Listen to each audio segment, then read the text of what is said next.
Two balls and a strike to count on Taylor. Reyes fires, swinging a drive, deep left field. It's his way back. Walk the ball. Chris Taylor.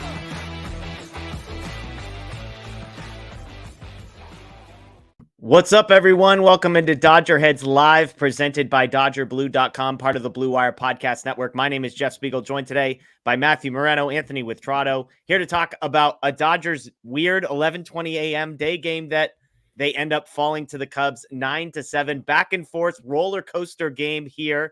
Matt, I'll come to you first. Immediate reactions to what we just saw. I mean, a little bit of everything. Michael Busch revenge game maybe is at the top. It was good to see Otani obviously hit the double and then hit the home run again. Teoscar is still swinging a hot bat. Will Smith, I think, quietly flying under the radars. Jeff, I think you need to not quiet. Get on your households. It ain't quiet, Matt. I'm just saying. Yeah, so I know we'll get into a little bit of that, but that's kind of what stuck out to me. Yeah, Anthony, what about you? I mean, the Dodgers go up 2, then they go down 4, they cut the lead to 1, they go down 4, they cut the lead to 2, threatening at the end. So some fight, but it's still a loss is a loss. I think the thing that stuck out to me, at least in the first 20 minutes of wildness of this game was, Bobby Miller comes out and he looks like, oh, okay, yeah, this is the guy. Like, start the Cy Young candidacy mill going, start cranking it. And then the second inning happens and you go, oh, okay, that's right. He's still a pretty young guy. But I think most of the game was like that, I mean, the Dodgers scored first and then they get pounded on and then, strand some guys. And, it was just an up and down day overall. The defense had some issues. The weather had some issues. The pitching had some issues. It was just, you can find good. And it was one of those games where you can really find good and bad in everything, in every aspect of the game. Yeah.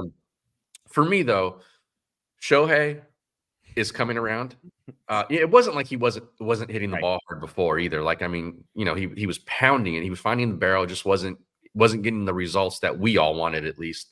But he's coming around now, it looks like. And then Teoscar Hernandez, like Matt said, is just, him and Will Smith kind of doing what they're doing when the other guys are, also just sort of moving along. Freddie's hitting well, obviously Mookie's doing what he's doing, but the top three are doing sort of what we expect them. Maybe Mookie's on another level right now, but when those other guys are just doing their job, it just shows you how potent this lineup can be. I mean, for all the trouble that the offense had, they still scored 7 runs today. Yeah, absolutely. And I think you guys hit on kind of a lot of the key points. There's a lot to talk about on the offensive side of things. Some guys doing really, really well. Will Smith, Freddie Freeman, Teoscar Hernandez. Some guys not doing so well. Max Muncy, Chris Taylor.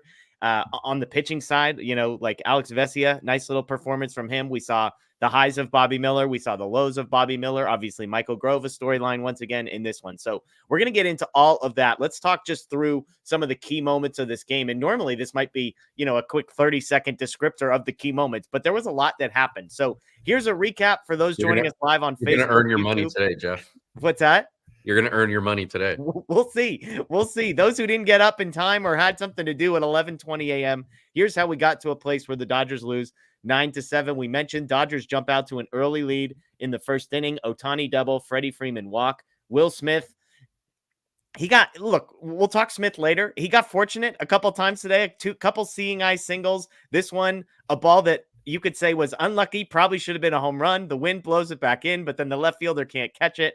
So it falls. Dodgers go up 2-0 on a Teoscar Hernandez single with 2 outs. So Dodgers take the early lead. And we talk about Bobby Miller, 1-2-3 inning in the bottom of the first, strikes out the side on just 15 pitches. And it's like, okay, this is going to be the type of day it is. Muncy strikes out with the bases loaded. It's fine. Teoscar catches him in, a little luck in left field. Bobby Miller dealing. And not so much from that point forward. Bottom of the second, a different story from Bobby Miller. After he gets a ground out, the bottom of the lineup, 5 through 9 spots, go home run, walk, single. It's tied. He gets an out, a walk, a wild pitch, a double. All of a sudden, it's 5-2. Bobby Miller doesn't even make it out of the second inning. Michael Busch adds a home run in the third, and it's 6-2. And the vibes that we felt in the first inning, guys, are long gone. But in the fourth, Dodgers seem like they're going to start to rally a little bit. They put runners on second and third with 1 out. Chris Taylor and Gavin Lux, neither one gets the job done. And Matt, one of your favorite stats, not real, like actual what happened batting average, expected batting average of 520 and 480. So they hit 2 balls that are hits 50% of the time. Neither of them go for a hit. Dodgers come up short. Top of the 5th, 2-run home run for Shohei Ohtani, RBI double for Will Smith to knock in Freddie Freeman. And all of a sudden it's a 6-5 game. Dodgers are right back in it. It's worth pointing out, Muncy, Teoscar, Hernandez, and James Outman all have opportunities with a runner on second at that point. Nobody can cash Will Smith in. Bottom of the 6th, Michael Grove gives all those runs right back. A tough luck walk, a single, a wild pitch, whatever we're calling the triple that happened to Teoscar Hernandez, misplays a ball, wind messes him up. It goes down as a triple, and it's 9-5. But the Dodgers not done fighting. Freddie Freeman walk, Will Smith single, wild pitch. Teoscar Hernandez, another 2-run single after a Max Muncy strikeout, makes it 9-7. They can't cash in the runner from second to end that one inning. They waste a leadoff walk in the 8th. And then when it looks like the 9th, it's like, okay, middle of the lineup. Here we go. Freddie Freeman, Will Smith, leadoff singles. Max Muncy, another opportunity with runners in scoring position. Another out for him. Teoscar Hernandez, we think he's got an infield single to load the bases. Call is overturned. And then James Outman lines the ball to defensive whiz Michael Busch, another expected batting average of 520 on that one that would have tied the game. Instead, it's the final out of it. And that's how we get to 9-7. And so, Matt, I'll come back to you. Like, as I read through all of that, I joked with you before coming on. Losses like this don't really get in my head on April 5th. And here's what I mean by that. I know Bobby Miller's going to be better than we saw him today. There were a lot of weird defensive plays where the ball gets lost in the Teoscar Hernandez play. He's pretty good. Like, you kind of expect him to make that play, and instead it's a triple. Instead of what should have been an out, at worst a single, it's a triple, and the inning gets away from him. I just like, Matt, the offense. It is so relentless. They keep coming back. They keep coming back. It felt like they had so many opportunities to get back in this game, to get ahead in this game. And for whatever reason, they just couldn't kind of cash that one in. 3 for 16 with runners in scoring position, and yet they still score 7 runs and just about tied this one up in the 9th. Yeah, I think what we're seeing from the lineup is sort of what was expected, right? Heading into the season, there was a lot of talk of, yes, the MVPs at the top are going to dominate headlines, but, Will Smith is an all-star at this point, right? Like, I know in our eyes he has been for multiple years, but now in MLB's view, he is by making it last season. And then Teoscar Hernandez, I think he was a little bit of a wild card, but he's proven to be a significant signing for the team. And so, at the very least, they're keeping pressure on the opposing team's entire pitching staff. And baseball is a long season, and you didn't even touch on, look, not to blame umpiring by any means, but it was an interesting strike zone. And so that was a factor as well. And at the end of the day, you have games like this, and you might sit here June 10th, and a game like this will swing in the Dodgers' favor. And that's just how, baseball tends to go over a course of a season. Yeah, no, I'm with you. And it just feels like, Anthony, with the umpiring, what is brutal to me, it feels like the same guys often get burned. I feel like Gavin Lux, I mean, you and I have been defenders. I'm trying not to be biased here. It feels like he takes 3 to 4 strikes a game that aren't even close to the strike zone. It's like, why Lux? Like, why does it always feel like it's the same guy that 3 inches off the outside of the plate is a strike for him? Yeah, when it rains, it pours, right? Exactly. We can't wait for that guy to catch a break, I'll tell you. I think the good things that we continue to see from this team is just that relentlessness. That's a good word. I mean, it is just constant. I think if you give opposing pitching staffs, or at least opposing pitchers who have faced this lineup so far, truth serum, they will tell you it is. I don't know if intimidating is the right word, but it just feels like this huge weight is on you, because you go, oh, okay, I got Shohei to chase there, strike 3, and you go, oh, okay, Freddie's coming up, and then Will's behind, and then Oscar, who's one of the hottest hitters in baseball, is behind him. I mean, it's just it's a constant just assembly line of guys who can do damage. And what that does, I think, especially right now, is it really makes the guys who are not playing well or who are not performing well at the plate stand out that much more, because you're going, well, why can't you do what Will's doing? Or why can't you do what Oscar's doing? Look at those guys. They figured it out 10 games into the season or whatever, wherever we're at. Right. And so guys like Outman and Muncy, and, they should be traded and sent down and put on Mars and never touch a baseball bat again. Right. All these things.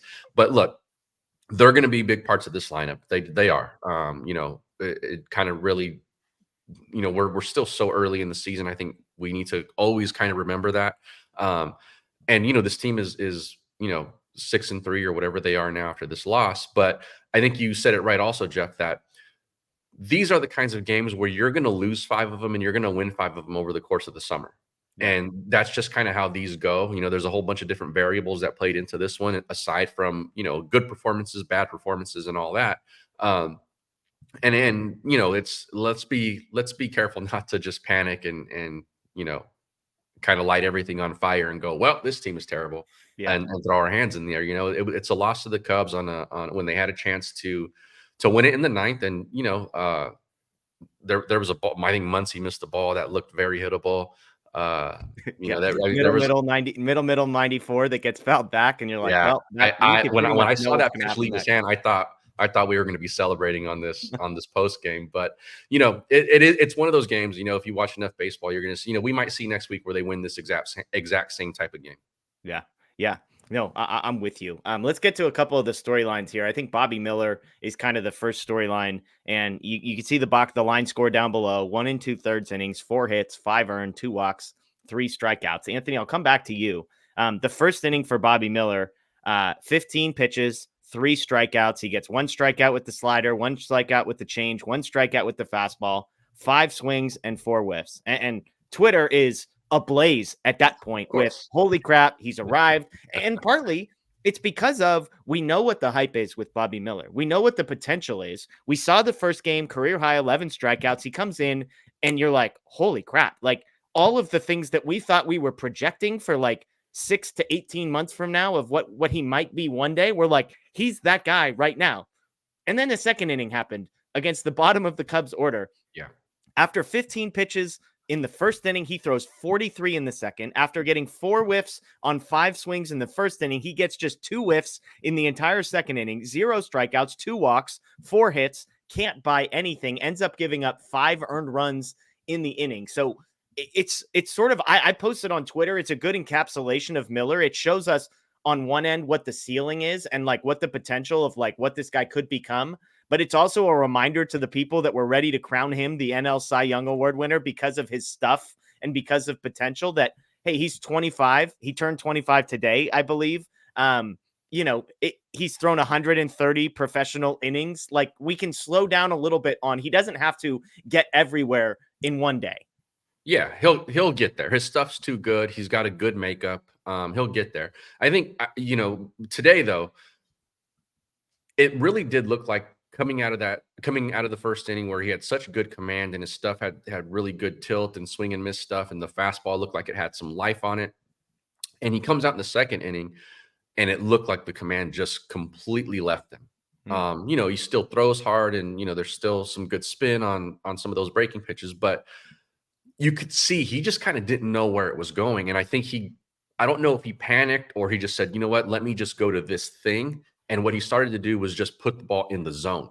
And I think maybe that had something to do with him not really having a feel. And, the weather could have something to do with that also. But then he reverted to, okay, I'm just going to put the ball in the zone. I'm not going to make sure I don't walk guys. And those balls that got left in the zone were getting pounded. I mean, those were not, they weren't cheap. They were putting the barrel on the ball and it was leaving in a hurry. But we did this with Yamamoto in Seoul. Yeah. And we said, this guy's terrible. He's not worth the money and da-da-da-da. And then he comes back and he does what he did to the Cardinals. Yeah. So look, this stuff happens. You think that the top 3 guys in your rotation, you're going to hope for some more consistency. And I think as the season goes, we're more likely than not going to see that. But it's tough coming out of the gate when you get a start like this and you don't have a track record of, 7 other starts to go. Yeah, but he was really good in those other ones. This is kind of a blip. This happens in start number 2, and the sky is kind of falling. But yeah, he'll be all right. His stuff is too good not to play. You mentioned the contact wasn't cheap. He had 6 balls in play against him in that second inning. 107, 82, 93, 104, 107, 95. So 4 out of the 6 were hard hit. The 5th was 93 miles an hour, and 3 of those were 103.9 or higher. So not cheap contact against Bobby Miller. And again, nobody here is panicking. I want to make that abundantly clear. Nobody here is taking I don't think anybody's taking a victory lap if you were high on Bobby Miller, if you were low on Bobby Miller. This is just kind of how it works. This is why ERAs end up evening out over the course. If you throw it all into a blender now, you're looking at a guy like Bobby Miller who's got a 5.87 ERA, and that's going to come way down as time goes on. It's a reminder of, if you believe in Bobby Miller, why you believe in him. And it's a reminder of, if you're slow to anoint him, why you might be slow to anoint him. Yeah. So let's get to a couple super chats here. Matt John with the super chat says, time to contact the Marlins and Mets for trade possibilities. The Marlins are the interesting one. They're 0-8. They have a particular pitcher who may or may not be available, who the Dodgers may or may not have been interested in at various points. They just put their stud 20-year-old guy on the injured list with Tommy John surgery. So their hopes for 2024, again, as they sit 0-8 at the moment, who knows? Is it time? We saw Bobby Miller. It was the second inning against the Cubs on April 5th, Matt. It's time to start making calls. I mean, this start aside, sure, like the starting rotation obviously had some question marks, right? Like Yamamoto, as much as we can be confident in him, we still need to see him put it together consistently at the major league level. But I mean, in terms of, the Marlins, like they're not going to sell short on the dollar just because, like, they're going to, if teams all of a sudden start calling them saying, hey, you guys are 0-8, blow it up right now. Like, what kind of offers are they going to be getting realistically? Yeah. From the Mets standpoint, I mean, I think same thing. Like the Mets, I think, are less inclined to do anything right now because I think Steve Cohen he's like, there's no way he's punting on his season April 5th, right? Or even 2 weeks from now. So, maybe contact the Marlins in a month, just, start initiating those calls to see what it might look like at the trade deadline. But even from the Dodgers perspective, like, I don't see, they're not in a position where they need to rush to really do anything with maybe in the bullpen. But even that, like, you're counting on Blake Trinan in a couple weeks, Brusdar Graterol in the middle of May. Like, you need to see those guys back in to really get a full picture of what you may potentially have for the rest of the year. So I know fans get excited at trade possibilities and all, and I get it. Like it's fun, especially, anytime you can add some talent to your team, but I just don't see that as a likely scenario right now. Anthony, that was exactly the thought going through my mind, is on the rotation side, especially. I mean, they've got to see what they've got in Walker Buehler. They've got to figure out what Emmett Sheehan's timeline is. They've got to get a sense of, like, is Kershaw actually coming back? Is Dustin May actually coming back? Because you can't have a guy like Kershaw come back and have 7 guys plugged into a 5-man rotation ahead of him. And so I just think it's patience. And even on the relief side, Matt mentioned Blake Trinan and Brusdar Graterol. Like, what are the timelines on these guys before they start making trades? That's where I'm at least. Look, I love Luzardo, and if they could get Luzardo, go for it. Do it. Like, I think that's a long-term and a short-term move, and it checks all the boxes. But realistically, I think that we're going to have to be patient here on solving problems that we may or may not believe we have 10 games into the season. Yeah. And I think right now we're reacting in the moment, maybe not us, the 3 of us, and, when you say that we're not panicking, we're not panicking, but I see what's on Twitter and our ladies and gentlemen in the chat, from time to time. But I think, like, Luzardo is sort of a one-off, right? Because he is that guy who's a short-term and a long-term fix. You get some team control and all of that stuff. But aside from that, you don't need to go out and make this kind of move right now because Bobby Miller had a bad inning. Yeah. Or because, Yamamoto had a bad first start and you're not sure what he's going to give you. I mean, they signed this guy because they believed he's going to be a front end of the rotation kind of starter. Yeah. And they're entrusting Bobby Miller because they believe the same thing in him, and the same with Glass now. And, they're waiting on Buehler to come back because they think that, they think they can have 4 or 5 guys in that rotation who on a normal rotation might be a number 2 type of guy. There's like 4 of those guys in this rotation right now. And so I think that you have to play this out. You do, like, they built this team this way for a reason, and you don't re-sign Kershaw, and you don't, wait on Walker Buehler last season so that he can be back this season, completely healthy and completely rested. If you're just going to give up on him, when you're 6-3 through your first 9 games, and Bobby Miller has a bad start. Whoa, Anthony! 7-3 through 10 games. 7-3. Come on, don't sell us short here. My goodness, that's like, the difference between a World Series championship and finishing second in the NL West, I believe. We got another super chat here from Richard Flores. We appreciate the super chats. Thank you all. Again, everybody joining us live, and especially the folks, Richard and John, dropping super chats for us. Matt, he says middle relief exposed again. Left side of the defense still an issue. Lux and automatic out at the plate. Austin Barnes can't believe how bad he is. Lots to get here, but let's talk with relief pitchers here.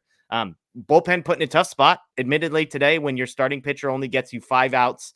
I think there's a couple ways to look at this. Like they go out and they get 6 1/3. They don't need the 9th inning, obviously. 6 1/3, 4 earned. It's not great. Like nobody's sugarcoating it. When you put it all in the totality, it's kind of also not terrible when you consider the circumstances of how many outs.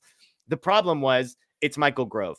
And this is a guy that has become a lightning rod for Dodgers fans. I know that the stat was going around. He has the worst ERA in Dodgers history for guys who have thrown 100 innings.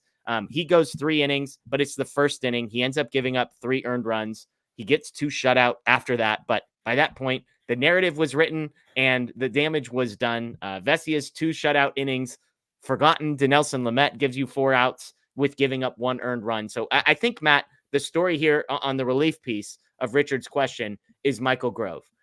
We joked before coming on that we don't necessarily expect that he will be on the Dodgers roster tomorrow, potentially, whether he has options, to be clear, whether it's a injury, whether it's option, who knows? But how big of a problem do you think the bullpen is coming off of a game like we just saw?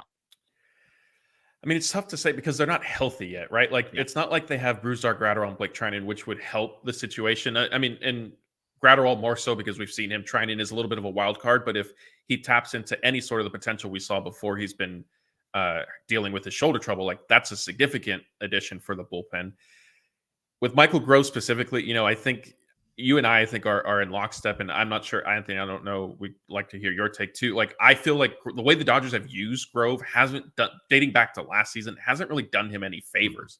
Yeah. And that's not to make an excuse for the production he's given, because at the end of the day, like, the role you're put in, you have to accept and kind of pitch well. And he hasn't always done that, but I think some of the inconsistency we've seen, I in my opinion, can be attributed a little bit to the Dodgers having him start and then sending him to OKC and then having him in the bullpen and then starting again. And then now we want you to be, 1 inning reliever, just let it rip. And now actually we're trying to set you out to pitch 2 or 3 innings. And so that hasn't necessarily helped him. But again, Grove does own some responsibility there. I have seen comments, people saying, Kyle Hurt, bring him back. I know, like, that was my joke was, there's going to be an injury. And so Kyle Hurt would be able to get recalled, but he just pitched 2 days ago for OKC. So Kyle Hurt's not walking through that door tomorrow.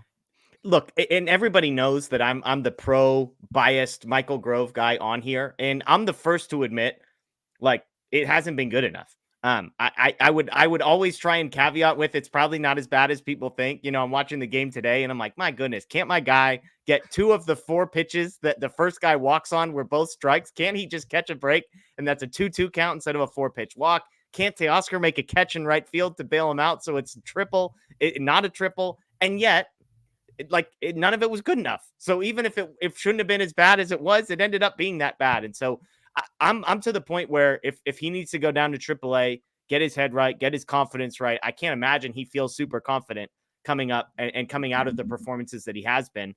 And to your point, Matt, maybe it's getting him in a consistent rhythm of this is what we're going to ask of you. We're going to put you in the bullpen in AAA, and we're going to ask you to get us 2 innings every time we go to you, and just get a sense of like how hard you can go knowing you need to come back for a second inning. I don't know what it is with him, but I'm definitely at the point that I think it's probably best for everybody that he goes down to AAA. I don't know who the replacement is. Anthony, where are you at on Michael Grove? Like, is he a lost cause? This guy stinks, worst pitcher in Dodgers history, never see him again?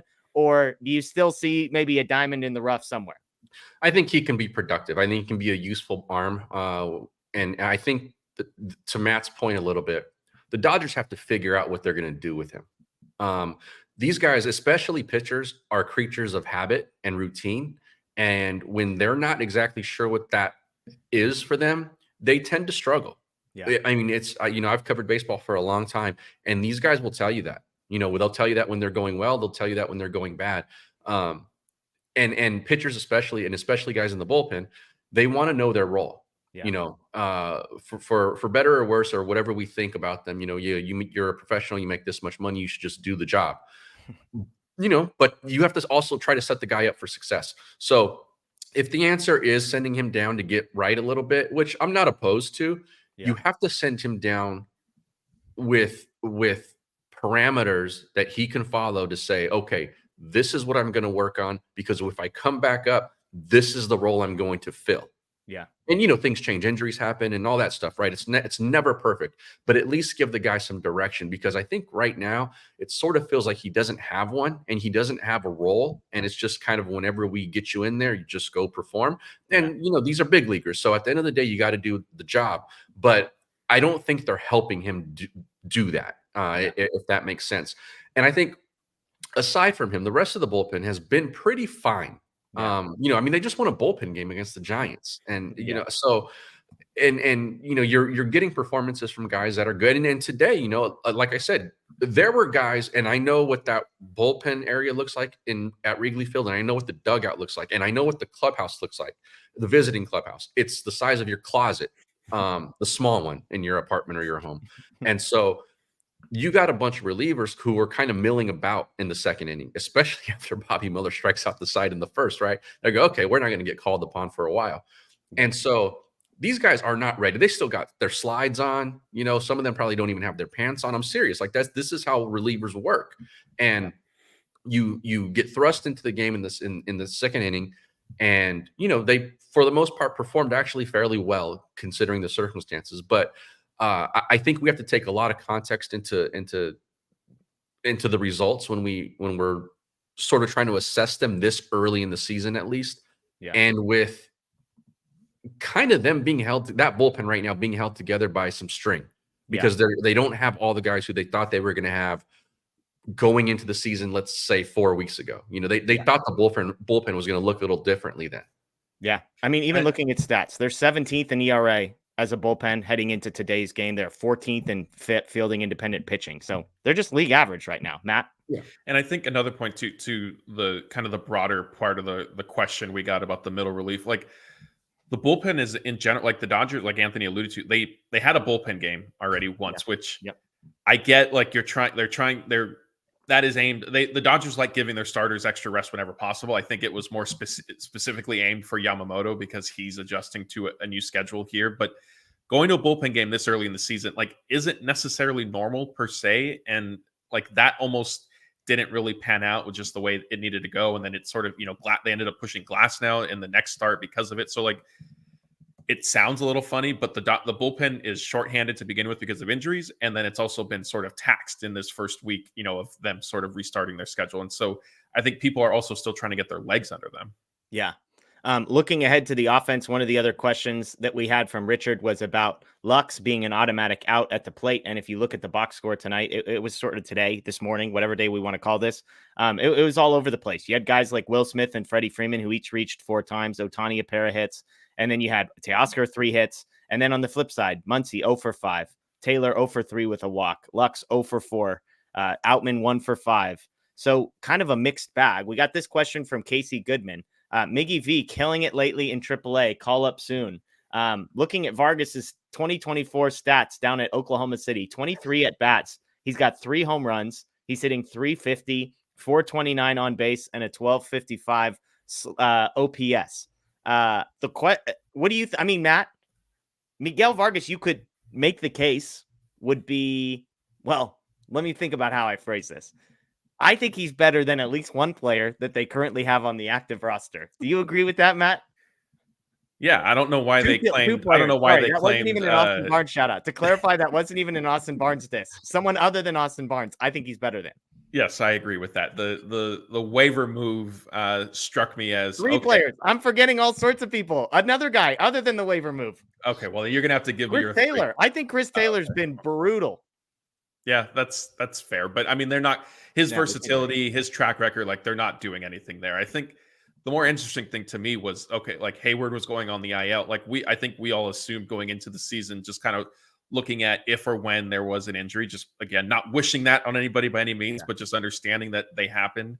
I was a little surprised that Vargas didn't get called up. And I think I don't want to say the Dodgers looked at it literally as we're losing one left-handed hitting outfielder to the IL. We need to literally replace him with another left-handed hitting outfielder. But that sort of strikes me as how they went about it. And that's a philosophy that like Jeff, you and I have discussed. Like sometimes, just let a player play. It doesn't matter if he's right or left-handed. Crazy. And I think, Vargas, although the counter to this, as I'm saying it, is he wasn't necessarily going to start every day. And so maybe just keep him in OKC for now.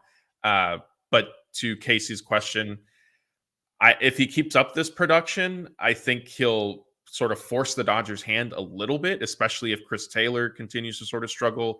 If Kike Hernandez maybe doesn't necessarily fully capitalize on his opportunities, then maybe we see a move there. But I mean, I think that's like still 3 weeks, maybe a month from now. Yeah, and with Trammell, who, by the way, hilarious that he comes to pinch run for Will Smith. We were joking about it in our group chat. Taylor Trammell is a slower runner than Will Smith. Will Smith was 44th percentile in sprint speed last year. Trammell is 43rd. So maybe, I mean, you're protecting some hamstrings there in the cold of a ninth inning. I get that, but just funny there. I could see Trammell as, hey, get this guy, former first-round pick, former prospect, get him in the system, get him in the cages, working with coaches. Maybe you feel like you can tap into something there. I don't know, but Anthony, I think Matt touches on kind of the key here. Sometimes with roster moves, like the situations the Dodgers are in, it isn't a question of, is Miguel Vargas one of the 13 best hitters in the Dodgers organization? It's like, where's he going to play? Because you don't want to call him up to be in the Chris Taylor role, a guy who barely ever plays, or Kike Hernandez, who barely ever plays. And really the only other spot would be if they wanted to give up on Lux. And I'm a long ways away from being at that point. Yeah, it's about fit. It's about fit and immediate need, not long-term need. And so, and I think that they may not want to start shuttling Vargas up and down so soon. Yeah. We've seen what he's done when he's had opportunities in the big leagues, and it hasn't been great. And, when I saw him the other day, he immediately started pounding, in AAA. And I was just like, my first thought was, and I don't know why, because this never really crossed my mind with him, but I was like, please don't be a 4A guy. Yeah. Because it's so easy to fall in love with those kinds of players and who just might not have it at the big league level. And I really hope that he's not that kind of guy and he just needed a little more seasoning. Yeah. But I think for them, they want him to get consistent at bats, because if they bring him up, I think it's going to be a situation where he plays. He's going to be a guy who's in the lineup almost every day if he comes up. I don't think they want to bring him up and they sit him. Part of that is they don't want to devalue him, because if there's something going on down the line and the guy's hitting 360 with 14 home runs in the first 2 months of the season and at OKC, they might be able to use him to get something else that the big league roster can really use. Yeah. And if you bring him up and he sits half the time in the majors, and he's only hitting 220, you lose a lot of that value. So I think there's a whole lot of variables here that go into like, why is this guy not up yet? Yeah. But to Casey's question and to Matt's point, if he continues to do this long enough and consistently enough, he's gonna be back up. Yeah. Yeah. Well, and I mean, look, Matt, we've never seen a Dodgers guy who gets inconsistent playing time at the major league level, who a lot of people accuse of being a quad A guy who can only hit. We've never seen him actually get a chance and do something with it, right? Yeah, the Dodgers not trading Michael Busch at the deadline last year, I won't understand. And look, maybe the trade they end up making pans out with the prospects they were able to add, but I mean, yeah, that's all. Like when Anthony was saying, stash Vargas there, let him keep doing this because he could be a trade chip. I just kept thinking, man, they had that in Michael Busch literally a year ago, and they failed to cap. And not to like Anthony makes a great point. Like I'm not taking anything away from that. It's just I wonder if the Dodgers would avoid that potential mistake a second year in a row, because I didn't that roster last year needed significant upgrades, and you had what I thought was a good trade chip in Michael Busch, and it just waited until the offseason, and then Busch got his revenge today.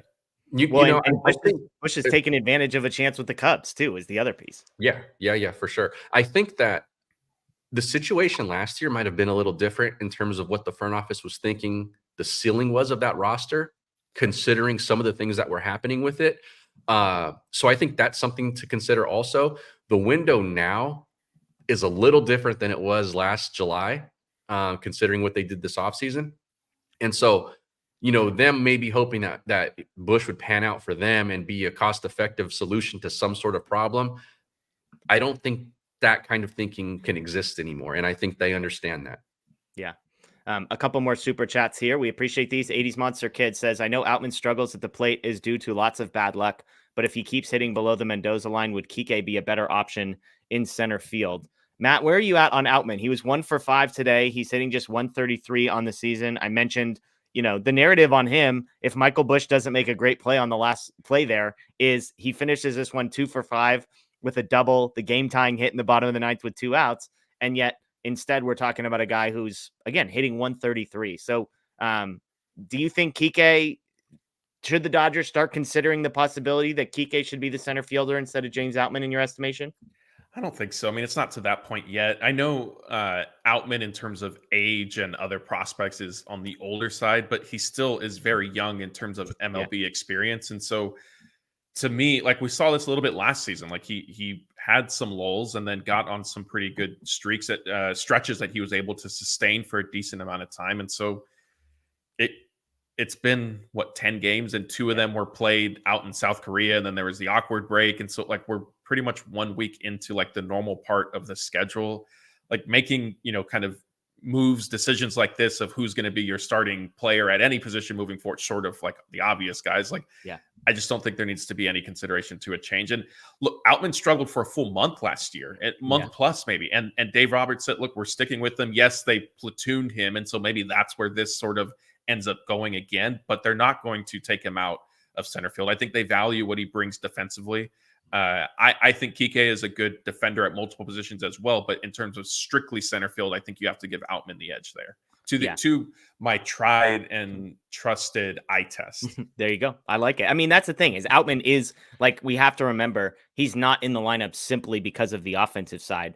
He was a really high-end defensive player at a critical position in center field. And especially when you're kind of taking some gambles on positions elsewhere, you'd like to have a guy in center field that you feel pretty good about. And look, it's early in the season. I mean, if 2 or 3 of these hits go the other way, we're talking about a guy who's hitting 225 instead of 133. And all of a sudden, it's not that we're all pronouncing him an all-star, but we're probably not talking about him at the same time. John with the super chat here as well. He mentioned earlier, contact the Mets and Marlins for trade possibilities. His Met trade idea was Francisco Lindor. Now, my first Google when I saw this was, Lindor. Yeah. What's his contract again?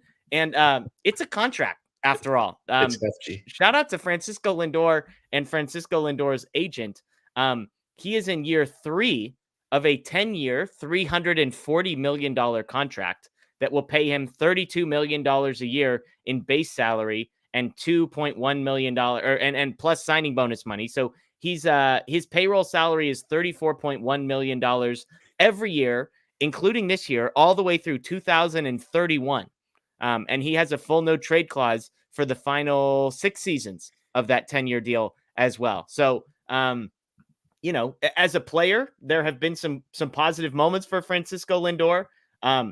He's currently a negative 0.3 wins above replacement player, even if he's a 12-win player over the last 2 years. So, Anthony, all that said, in all seriousness, 12 wins the last 2 years, plays shortstop, positive defensive player there. I see the positives. The contract to me, Anthony, is terrifying. Yeah, that's no play.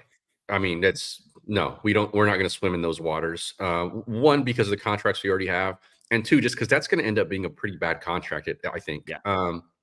He's already 30, by the way. The time for that move was, I want to say like 2018. I remember writing a story for Forbes around the trade deadline that said in 2000, I think it was 2018.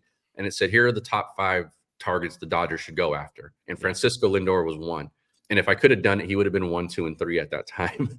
But it's not now in 2024. It's that.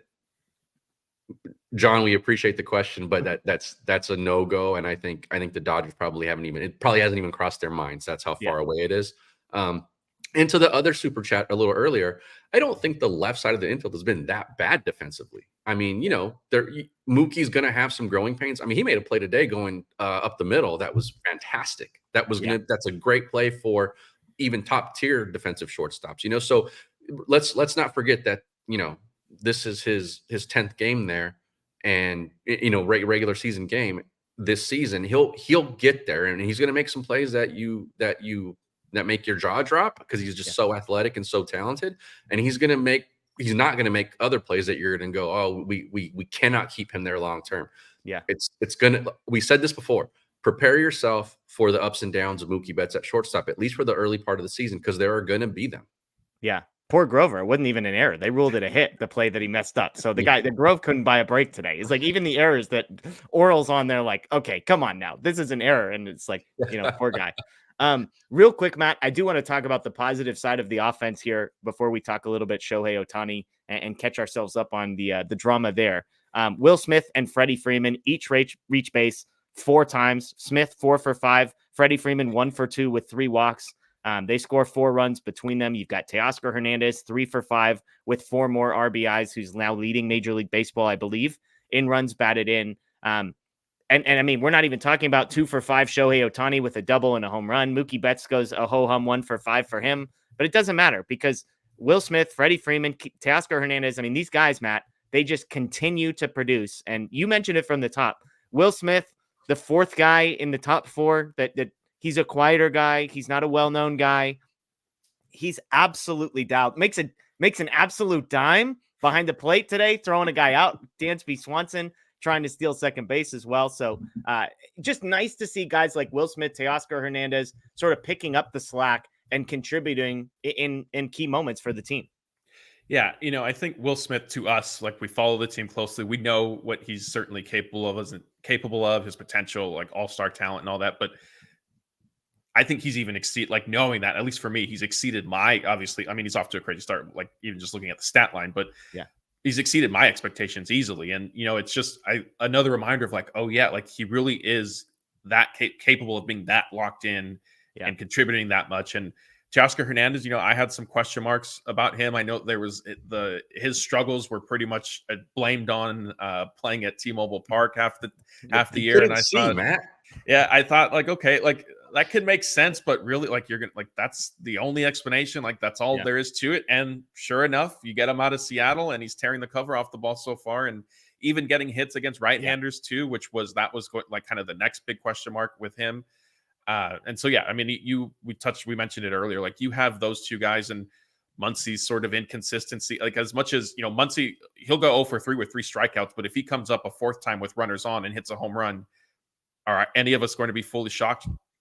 Well, maybe Jeff. You wouldn't have been shocked if he hit a home run in the 9th inning? No, because I've seen it from him before. Like he just he has kind of a knack for doing that. Like it's just that's kind of who he'll walk. He's almost the 3 true outcomes without being fully labeled that way. I think sometimes. Yep. And so with Muncy sort of going through his inconsistency, Will Smith and Teoscar Hernandez giving the Dodgers what they are on a consistent basis is significant. Especially, we just touched on Outman sort of struggling, to begin the season. Chris Taylor hasn't really done much. Gavin Lux is also, he had a quote. We have I don't know if we have that interview up on our YouTube channel, but he was discussing his season, and he's focused right now on kind of his process more so than the results. And there's a little bit of merit to that for somebody like him who didn't play at all last year. Like you want to find your rhythm, right? Like, and I think it should be noted, even with Outman, he's made solid contact several times and just had nothing to show for it. Yeah, Outman had two balls that didn't end up as hits with expected batting averages of around 500. So again, if he's 2 for 5 tonight, he doesn't even get sort of mentioned. Max Muncy today, by the way, came up with the bases loaded, a runner on second and third, and then the situation he walked into in the 9th and had 3 strikeouts and a pop out in those 4 situations. So it wasn't just the 0 for 5 with Muncy. It was that, he left a million guys on base as well. Anthony, real quick on this. I feel like, we're joking about how Will Smith gets overlooked. Freddie Freeman today was so freaking good. Like just working counts. I mean, Kyle Hendricks had 33 pitches in the 1st inning. And that's like a storyline that probably doesn't even make it into most recaps of this game, but it set the tone for everything else that came because it threw off the Cubs. It threw off Hendricks. It got them into their bullpen early in game 1 of a series. And in part, it's because guys like Freddie Freeman don't swing at balls outside the zone. They foul crap off until they're ready to either put something in play or walk. He ends up walking 3 times, gets a single to start off the 9th. I feel like Freeman, like it's not flashy. It's not the big 450-foot home runs. It's just day in, day out. The guy just doesn't really make mistakes. He's unbelievably consistent. He's got a 533 on base percentage as we sit here today, Anthony. We're so lucky he's a Dodger. Yes. We really are. I knew this, watching him in Atlanta, and knew it, when he was going to come in, and we saw it all of last season. But it just continues to really amaze me, the seriousness and the professionalism in every plate appearance that guy has. He doesn't give one away. He's going to strike out on 3 pitches at some point in this season, right? And I guarantee you, it's not going to look like he's just completely beaten, blown away. It's just not how he approaches his at-bats. And it's really just so impressive that when you have 600 of those things a year, that you can continue to do that as consistently as he does. And when you give it that kind of attention and that kind of focus, and you're as talented as he is, you get the MVP caliber results that Freddie Freeman gets. And him hitting in that third spot is just perfect. I was like everybody else and sort of batted around the idea of how that top 3 should be arranged. Yeah. I think they got it right. Yeah. I think you want to give Ohtani those 30, 40, 50 extra plate appearances a season. You want those to go to him. He's going to be your best guy. But to have a guy like Freeman behind him, where opposing pitchers know in the scouting meeting before the game of the first game of the series, they go over that and they say, this guy's not going to give it away. You have to make pitches. So what that does when you're facing Ohtani and there's less than 2 outs is you really do not want to face Freeman with anybody on. And what happens there is Ohtani ends up getting more strikes to hit, or at least more hittable pitches. And it's such a long season, and we're talking over the course, with those 3 guys, we're talking 18,000 at bats or 1,800 at bats, whatever it is. And so it's hard to just see it every single time, but over the course of a season, those numbers are going to be results of how those players are positioned. We talked about not putting certain people in positions to succeed. I think what they've done with the top 3 is exactly the opposite of that. Yeah. This stat from Sarah Langs, Matt just sent me this one. Dodgers top 4 in the order through 10 games are hitting a combined 394 with a 475 on base and a 1,146 OPS.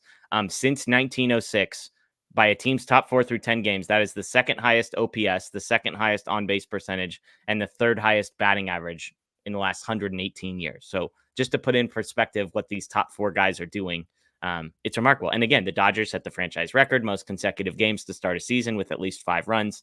So incredible stuff there. Matt, let's talk real quick about kind of this Ohtani storyline that brewed over the last couple of days. If you missed it, congratulations, honestly. Yes. But yesterday, I wish I missed 2 days ago, Wednesday, Ohtani hits the first home run of his Dodgers career. He launches it into the right field pavilion, and somebody caught it, as home runs tend to get caught. And Dodgers security went out to go get this baseball. And from what happened from there is basically, we need some Zapruder film, I think, to figure this out, because initially what happens is the ball is returned to Ohtani. The lady and her husband walk away with 2 signed hats, a signed ball, a signed bat. She's on social media saying, I didn't want to be the type of person that was holding it hostage. I'm really happy with what I got. And then for some reason that we don't know the motives exactly or exactly how this played out, there's a story that gets posted on The Athletic that then gets aggregated in places like CBS Sportsline, in which she started having quotes about how she felt like the Dodgers had disrespected her and how they hadn't handled this correctly, and they had kind of pressured her into getting rid of this baseball, and she didn't get what it was worth. The Athletic, this part made me laugh, said they thought the ball was worth $100,000, which is amazing. I would be shocked, but that's a side note. And then she said, they wouldn't even let us meet Ohtani or something. And then Ohtani has a quote after the game talking about the ball, innocent quote, in which he said he talked to the person. That's how it was translated, at least in real time, by Ohtani's translator. And then again, the guy from The Athletic, Sam Blum, he sort of highlights this and says Ohtani never met the person, as implying, I imagine, that Ohtani was lying about having met the person. Then we get translators on Twitter telling us that's not actually what Ohtani said, and how you translate that one word, it could meant we as the Dodgers talked to, blah, blah, blah. So this blows up. It's Ohtani versus the world. It's Dodger fans defending him against everybody that hates him. And then today, the Dodgers, in an effort to make things right, make sure everybody's happy, they invite the lady who got the ball and her husband back to Dodger Stadium for an on-field experience in the future. So, Matt, I think I have nicely summed up all of the pieces of this story. What are your thoughts and reaction to just the entire roller coaster that the last 48 hours has been on over a home run ball? I mean, well, I don't know if it's my first thought, but one of the main thoughts I have is this home run ball doesn't warrant this much drama, really. Like, and I'm not might in Japan. Well, yeah, maybe. I'm not blaming anybody with that standpoint per se. I will say, though, I know that The Athletic reported in their article that it seemed like Dodger Stadium security separated the wife and husband as they were negotiating. If that did happen and they weren't letting them talk, like, that's wrong. Because I'm imagining, like, if my wife and I were at a game and we're in that position and we're separated now, like, well, why are you separating it? Like, what reason do you have? And if you're doing this, then here, I'm going to call my lawyer, and my uncle is one. So that checks out, and say, you can explain to him right now why I'm being separated from my wife. Yeah. I'm assuming at that point they would probably let us talk. But like, so that is the one thing that I hope, if that is how it happened, that's not a good look, in my opinion. Yeah.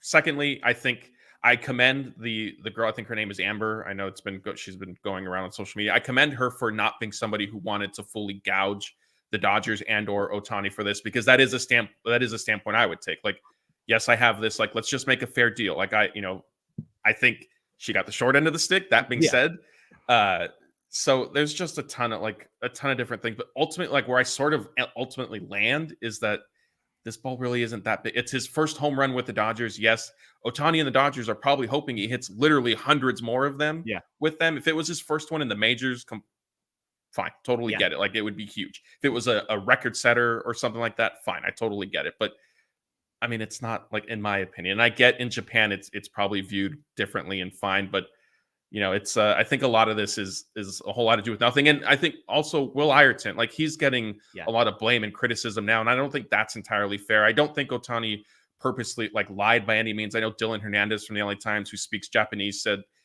I know Blake was there getting the video for us, but Blake unfortunately has not learned Japanese yet. We're working on that. It's on Blake. Damn it, Blake. Dylan does speak Japanese, and he said he walked away from that media scrum under the impression that Ohtani was involved in meeting the fan, but that it wasn't explicitly stated that he did. So I just think, like, it's a whole lot of do nothing at the end of the day. Well, and to me, Anthony, one piece just on that real quick is we're learning, like, the translation of Ohtani's quotes are under a level of scrutiny that they have never been under. And just think about, like, for a second, if you knew two languages, what the translator has to do is they need to listen to somebody talk for like 20 seconds and then is expected to produce a completely perfect translation of a language that does not necessarily have exact word for word matches and that has words that may mean multiple different things. And so really, I imagine, and maybe I'm way off on this, I've never been a translator, never had a translator, but I'm thinking, like, you're just hoping to be like 90% right. It's almost like you're trying to translate ideas and not words. And so when the fact that you come back and people are breaking down word for word what he said, what Ohtani said, like, I think that's the piece where, unless you actually understand Japanese and are taking Ohtani's words straight from his mouth, it's weird for me that you would criticize what Ohtani said based on the translation that you got. Like, and again, Anthony, you've been in locker rooms. I don't know if you've dealt with translators at all as a beat reporter, but I just feel like there's a level of scrutiny on translation right now that we've probably not really experienced before. Yeah, there is. And I think that, look, there's not exact translations from English to Spanish, and those are both Latin-based languages, right? And now we're talking about Japanese, which is obviously not Latin-based, and it's the way things are heard and the way things are interpreted, right? And Dylan is fluent in Japanese, and he's, I saw that he said, I came away with the impression that they did meet, but when after all this and listening back to it, it's not entirely clear, but there was an impression of that, right? It all doesn't matter. Right. Like, I think we can agree she probably got, kind of shorted on what she could have gotten back. This is all stupid. Yeah. But I will say this, and Matt already stole the thunder because he made the best point I think that we're going to make about this. If it is true, and also Jeff, I don't remember her saying that she felt disrespected. Yeah. I think she just said she felt pressured. And if it is the case that Dodgers separated them and would not allow the husband and wife to confer with each other and to talk this over, excuse me. Yeah, that's weird. That is shameful. And this is an organization that I grew up loving, and an organization that has always treated me well when I've needed things from them. And for the most part, a class organization in North American professional sports. Blacking out the Frank McCourt years. But if that happened, that's pitiful. Yeah. That's bullying to a very high degree. And I would understand why she felt pressured and why they might be upset about that. It sounds like they're diehard Dodger fans and they bleed blue like we do. And so, they're probably caught up in this whirlwind too. And like, how did this get so big? I wish I never said anything, but what happened is Sam probably called her and said, "Hey, you caught the ball. How did this all go down? What's the TikTok? Not the app, but that's a journalism phrase for, give me the story." And she told the story and he, the light bulb goes off in his head and goes, this isn't exactly how it was relayed to us. And so then the story blows up. Yeah. And again, I was posting on Twitter. I think the thing that frustrates me is he was entirely reliant on the translation that was offered. And then the tweet goes out and then the headline goes up. Well, guess what? Like if you followed the story and kept clicking on the link, the story changed. On CBS, it changed. On The Athletic, it changed. All over, there were paragraphs that were like, well, this could have been a misunderstanding, which again, the whole headline of the thing was like, Otani said he met her. He didn't meet her, and that was a part that like irked me, which I'm agreeing with both of you on the separation piece. You've got somebody in like one of the most significant moments of their life and you're trying to isolate them. It's not a great look. I was mostly just frustrated journalistically. Okay, you send the tweet. That's fair. You get the correction that maybe the translation offered to you wasn't perfect, which again, I can understand if you're just going to defer to the translator standing in front of you and not triple check what Otani said in a perfect translation. But once you start editing the article and the tweet is still up and the headline's still the same, that to me is where I get lost a little bit. But we've probably spent too much time on this already, so we'll put that one to rest. He hit a second home run today, and I don't think anybody was chasing down the baseball or the person who caught it. So congratulations to the Cubs fan, hopefully a Dodgers fan out in Chicago who caught that baseball. Because you caught Otani's second baseball, and by all accounts, that's going to be worth $50,000. So that's awesome maybe more. I mean, when we were talking about it, Blake did tell us that the Dodger Stadium memorabilia store there has an Otani foul ball for sale for $50,000. That's insane. So maybe his second home run will have a little bit more value than that. Blake, as they say in economics class, something is only worth what somebody will pay for it, and there's a reason that baseball is still sitting on the shelf in the Dodgers memorabilia store. All right. Let's get to some questions here in a sec. Matt, I'll come to you real quick as we circle back to this game. Again, the Dodgers lose 9-7 against the Cubs. We've got guys in the middle of the order hitting well. We've got Bobby Miller struggling. We've got the bullpen, Michael Grove struggling. Is there anything before we move past this game in particular that you feel like we missed, or any key people? Maybe it's Lux, Taylor, guys, Muncy that are struggling, guys in the lineup who are hitting. Anything that jumps out to you before we jump into some questions? Not too much, but I felt like we I'm going to give ourselves a pat on the back here. I feel like we covered a little bit of everything to some degree. I think, I guess I would look for some bullpen moves in the next day or two, just because it is the start of a road trip. And like I said earlier, that group has sort of been taxed a little bit and it is shorthanded. It doesn't have all the full guys yet. So maybe we'll see some shuffling of the deck chairs in the next couple of days.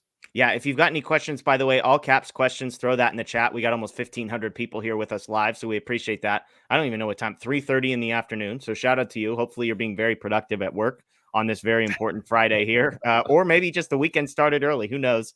Real quick on that, I mean, guys, I'm just thinking about who that move could be. JP Fireisen down in the minor leagues, Landon Knack in the minor leagues, Nick Ramirez in the minor leagues, Vanasco, Varland. Those are all the guys that are on the 40-man roster who are in there. I could see a Gus Varland type being the guy that pops up on the 40-man. Michael Grove gets sent down. I mean, I haven't looked at all these guys in the last time they pitched, but Matt, as I read those names, just off the top, Fireisen has been up. I don't know what Do we know what his status is? Has he been pitching down in the minor leagues? I haven't seen. I think he was up though for the Seoul series, but then once I think he was one of the guys who then was optioned before the Dodger Stadium opener, if I'm not mistaken. I lost track. They shuffle the relievers so much that I lose track sometimes, especially if everybody throws with the same hand, then it all blends together. So Fireisen was optioned on March 22nd, and they've got to stay down for how long if it's a pitcher? I believe 15 days. 15 days. So he's right on somebody can do the math. I think it's 14 days right now. So maybe he could come back tomorrow. If not, you mentioned Kyle Hurt, not going to be him. Landon Knack, another starter. I wouldn't expect it to be him. So Ramirez, Vanasco, Varland, Anthony, any of those names sound attractive to you? Not particularly, but not that it doesn't necessarily mean that they're bad. This is a bullpen right now that's being held together, by duct tape, I guess. Yeah. Just because it's not exactly what they thought they were going to come into the season with. It's not what they thought they were going to come into domestic opening day with. Remember, they went to Korea thinking that the guys they were missing were going to be back. So no, and I'm not overly worried about it, but I do think moves are going to need to be made because somehow 10 games into the season, they've already taxed them. Yeah. We see the question from Hawaiian Kira. We read your mind. We knew what question you were going to ask. We started answering before it was asked.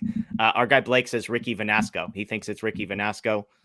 Just for the sake of being different, I'll say Gus Varland. That's my prediction. So I think that's the safe bet too. Unless Varland has pitched it based. Honestly, the answer to this question is probably going to be who's on the most rest. Yeah. And whoever that person is, you're on the 40 man, congratulations, you're getting called up. And can someone give them multiples? Yeah. Because that's the other, if you're looking at this now, like Yamamoto, I don't want to say has to, but sort of has to go at least into the 6th inning, if not 6 full innings, just to sort of reset things right now. Yeah. Varland last pitched on April 3rd. And has given them at least one appearance this season of more than 1 inning. He got 5 outs for him at one point. Let's look at Vanasco real quick. 6 out save for Phillips tomorrow. Yeah. And Vanasco hasn't pitched since April 2nd, but he's only made 2 appearances. So I'm going to stick with Gus Varland. That's going to be my prediction. Norm with the question here. Do you expect the Marlins to pull the plug early and go on a fire sale now that both Alcantara and Perez are out for the season? If so, should LA target either Arias, Puck, or Scott? Not even the guy they would target is Jesus Luzardo. That's the name you mentioned. Puck was a guy that a lot of people liked. Former prospect, came over with Luzardo, I believe, from the A's. Was really good in spring training. People were high on him. I may or may not have drafted him to my fantasy team. He has been disappointing in his first 2 appearances as a starter. Might be a reliever. Arias obviously an infielder. So we kind of touched on this one earlier, but I think the answer that all of us gave was we don't expect the Dodgers to be quick to make any moves just because they're going to want to get their feet under them. How healthy is Trinan? What does JP Fireisen look like? When does Brusdar Graterol back? What does Walker Buehler look like? What is Emmett Sheehan's health situation? So even if the Marlins do pull the plug early, which I would be skeptical of, I think the Dodgers would be the more patient one. Here's a fun one, Matt. GI wants to know over-under on Trammell getting 1 at bat before he gets DFA'd. So the over-under, if we're doing Vegas style, would be 0.5. Does he go over and get 1 at bat before he gets DFA'd, Matt? Yes, I think he does. Anthony? Under. You're going under. I'm going over. They got to get him in. He's going to be up for Hayward's got to be out for 10 days minimum, right? Yeah, so, he's gonna hit. I just laugh.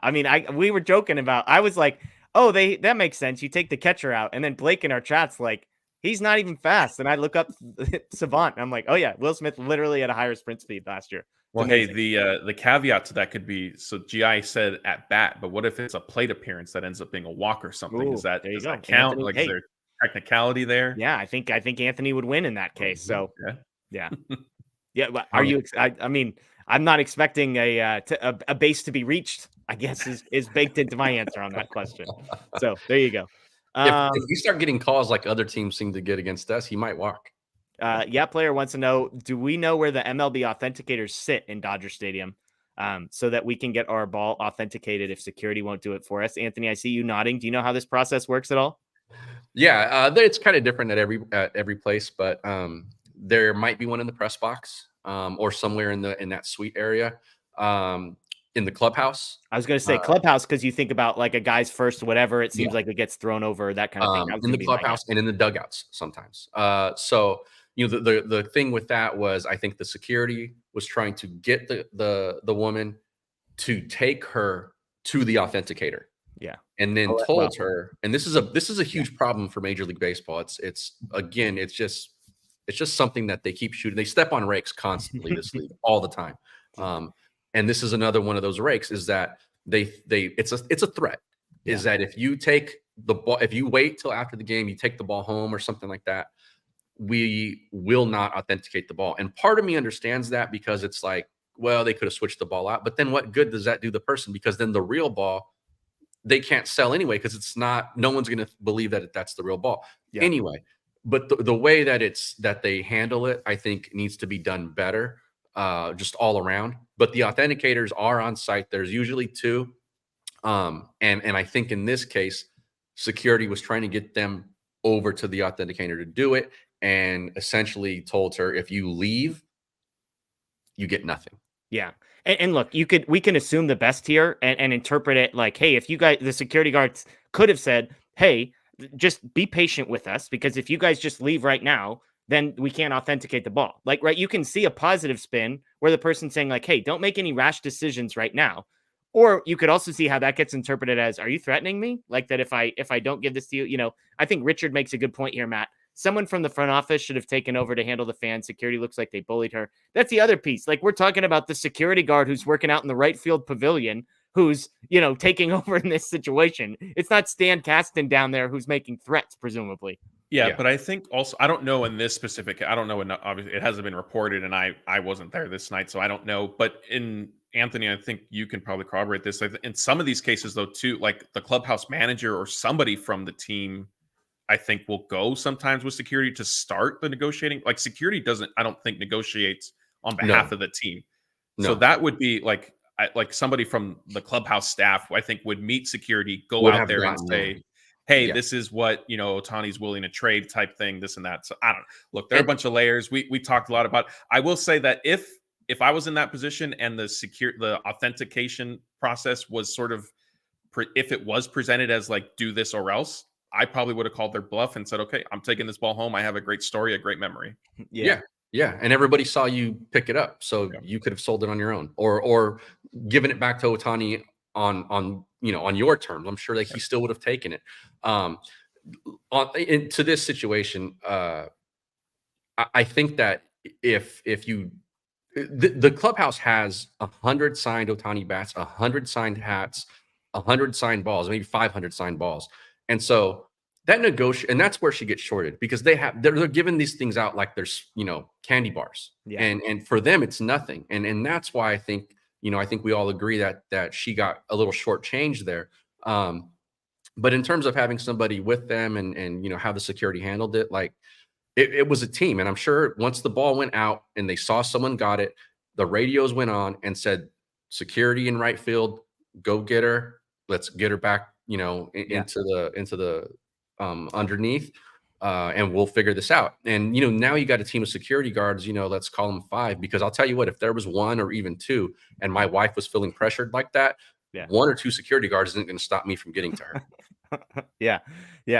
Okay, well, let's end on this, because this is always one of my favorite questions. Anthony, if you catch the Otani ball and security comes to you and says, hey, we would like to get that ball back for Mr. Otani. We would like to give you 2 hats and a baseball. You say, I got my own, son. Yeah. You're like, the signed hat, by the way, just as an aside, like, what in the world are you going to do with a hat that was signed by Otani? Like, a ball I get, a bat I get, the hat. Anyways, beside the point. What's your ask, Anthony? You recognize, look, I don't think the ball's worth $100,000. It's worth a lot of money. Otani, this isn't like, I don't know, Taylor Trammell's first home run as a Dodger here. So what's your ask in this particular situation? I start with the first thing that goes through my head in that situation is if he hits it because I'm in that area, right? I'm smart enough to know the area that I'm sitting. I'm thinking that when I buy the tickets, what's my ask here? But I quickly also do the math of like, you're talking about another country that there's going to be people who want. You see what they spend on golf clubs in Japan? $100,000 to me for that baseball isn't outrageous. You think that's a legit number? It doesn't seem absurd to me. Okay. No. So I think my initial ask, my starting point ask, like my ceiling would have been like, here's where I'm sitting tonight. I don't want tickets behind home plate. Can you give me season tickets for the rest of this year in these seats I have right now? They're not the most expensive. They're cool seats. It's fun to hang out. It's fun to sit in the pavilion. I love it. That would be my starting point, and then we would go from there. Okay. I'm just looking online. We've got a game used Otani bat signed that's currently listed on eBay for 75 grand. So again, nobody's bought it. It's still on eBay. It's hard to say what some of these are worth. Game used baseball from his debut, 25 grand. That's from back in 2018. Again, still for sale. So you're going season tickets in the right field pavilion. That's your ask, Anthony? Yeah, I think because I think also part of it is like I'm not trying to gouge anybody. If I wanted the money, I would have taken the ball with me. I would have been on Instagram Live or something like that, holding the ball, walking out, so everyone knows I have it. So that way, when I do try to sell it, I don't need the authenticator. Like, you can believe me or you can't, but I'm going to try to sell this for myself. I'm not trying to do that. So the best thing, the biggest payoff I can think of in this situation as a baseball fan is let me come to all the home games that I want to. No, I'm with you. I'm just thinking I'd ask for more than the right field pavilion. I'd be like, we want some behind that. We want some yellow seats down behind the Dodgers dugout or something like that. Yeah. I think ideally, but my thing would be parking, I want them to say yes. The season parking pass thrown in there too. That's more expensive than the tickets probably. You want to ride the gondola? Yeah, no, thank you. Matt, what about you? But I love the tweet that was just thrown up. Road Street Collectibles. If Shohei gave Joe Kelly's wife a Porsche, he can at least give me a brand new Tundra. That's a great point. That's a really good point. If the number is worth a Porsche, maybe I'm underselling this here. Well, the problem with that though is Shohei has an endorsement deal with Porsche, so he didn't pay for it. That made it a little bit easier. So you might be able to ask for a Porsche and get one as well. Porsche? Yeah. Can I get a lifetime supply of New Balances? Yeah, there we go. I think I don't know. I feel like I would go easy. Like I would say, okay, I want maybe not for one game for a few, like some dugout club seats because those are nice. Yeah. Like the all-you-can-eat buffet underneath downstairs. That's a fun experience. Yeah. Definitely meeting him and getting a picture with him, and whether it's Otani or any like kind of significant player reaching a milestone. Like I think that like it's the experience, right? Of like, hey, look, I got this person's picture. Get an autographed bat or something. The hat doesn't do anything for me. Yeah. A baseball does a little bit, but I think if it's a position player, especially, then I probably want an autographed bat or two. Yeah. And then you can have your ball. I want to alter my answer. Okay. By the way, this is the funnest part of this entire story for me is us talking about and looking in the comments about what people would want for it. I would say let's assume my ask for the season tickets does not come with postseason tickets. I would ask for first level postseason seats for every postseason game they play this year. There you go. No, I'm with you, Anthony. My initial thought was I would ask for three things. I would ask for season tickets, assuming like I live near the stadium and getting to the game is not a problem. I would ask for season tickets and I would ask for decent seats. I would ask for a signed bat because I think that's cool and it's unique. And the one that I always think is cool is I would want like, can you get me a baseball that's signed by everybody? I want like a baseball that's signed by the entire 2024 Dodgers. Just because that's like a cool, like you see balls and it's like, oh, Mookie Betts signed here, Shohei Ohtani signed here. But I want the Ohtani signed bat. I want. You sure you want everybody? What's that? Even like Chris Taylor? Yeah, we're going to position the ball facing certain directions. I'm surprised, Jeff, you're not leaning in and saying, I want Will Smith autographed bat, Will Smith autographed face mask, Will Smith autographed glove. Like, Otani, you can have the baseball. I just want all Will Smith stuff. I want all the memorabilia. I do want to meet Otani. I think a picture holding the baseball with Otani is the other piece. And maybe that's part of it that they asked for. So, what about meeting Ippei? What's that? What if you want to meet Ippei? Yeah, that's what somebody on Twitter joked. Is like, I want to ask him two questions about the Ippei investigation, and he's got to answer them, and then I'll give him the baseball. Blake said he's asking for 75 grand. So you left. I think he said take it or leave it too. Like he was strong. Take it or leave it. I read that and I was like, you know what? I think that might be left. You might be Blake is straight cash, homie. Yeah. Blake would, of course, pay taxes on the 75. I'm sure he would report that to the right people and make sure it gets. So he would just stuff it under his bucket hat. Yeah, exactly. Yeah, Blake, and yeah, can you sign that? I don't even need a new one. The bucket hat I'm currently wearing. Can you just sign this somewhere? Yeah. Anyways, all right. Well, hey, thanks everybody for joining us again. Unfortunate game for the Dodgers, but it's April 5th. The offense fought back.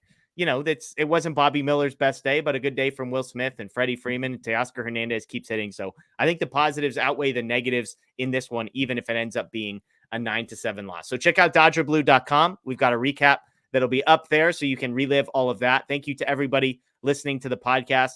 We're available on Apple, Spotify, and Google, the DodgerHeads podcast. And of course, if you're new here, please subscribe, ring the notification bell. Tuesdays and Fridays, live post-game shows, regardless of really when the games are. We try and do live post-game shows. So and make sure you're following Dodger Blue 1958 on social media. We do a pretty good job of announcing when those are going to be. We've got a live show coming up this Sunday with Matt and Blake, and then tons of content. Some new stuff coming next week. So be on the lookout for some new video content coming from DodgerBlue.com next week. That'll be exciting. That is Matt Moreno, and that is Anthony Witrado. I am Jeff Spiegel. Folks, thanks for joining us again. Dodgers lose, but that's all right. We still end it with Go Dodgers.